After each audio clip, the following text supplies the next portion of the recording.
那你说这会儿期末你能不能考100分？现在问这个是不是为时过早了呀？你还不如先研究研究今天晚上吃啥呢？那咱冰箱里面不是有中午剩的吗？买冰箱是不是为了吃新鲜的？对呀。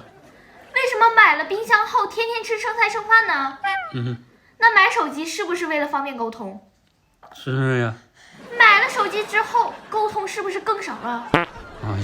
养儿子是为了养老的，但是自己还没老呢，儿子却已经在啃老了。有点道理啊。省吃俭用是为了省钱的，结果呢，刚存了一点钱，就会发生一些事儿，把你存的钱全部花光。娶老婆是为了分担压力的，娶了老婆才发现压力更大了。没毛病呀。哎呦我的妈！没毛病，没毛病，抢我词儿。